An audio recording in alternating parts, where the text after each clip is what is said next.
My name's Richard Hollingbery. I'm the founder of Godminster Vintage, and I've been farming here for nearly 30 years now.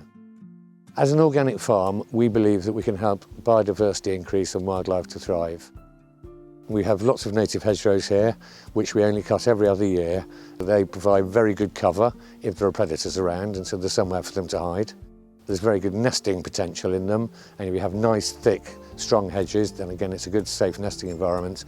Here at Godminster, we do not cut our hedges in the autumn. We wait until the spring, and that means that any fruit, nuts and seeds that are in the hedgerows provide wildlife with food for the winter.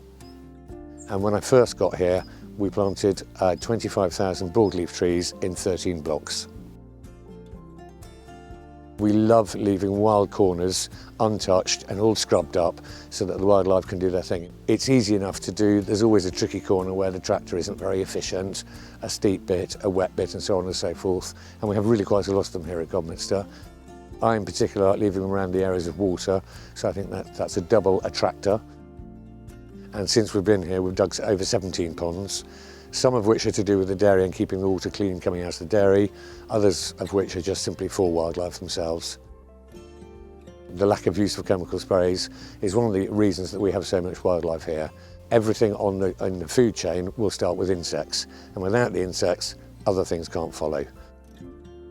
I think the most important native plants here probably are the ones that remain in the calcareous grasslands.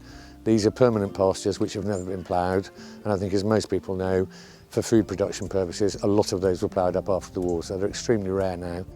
In that, we've got things like fairy flax, bird's foot trefoil, lady's bedstraw, storksbill, and various other ones like scabious. So what's next at Godminster? Well, we're always looking at trying to improve things. One of the, in particular, the ones that I like doing is planting new hedgerows, and we're always looking at the old barbed wire lines and thinking we can do better there.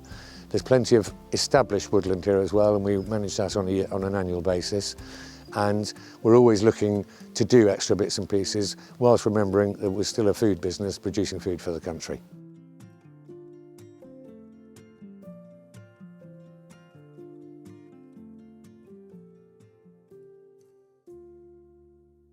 Organic farming helps wildlife and biodiversity to thrive, he says with a wasp here.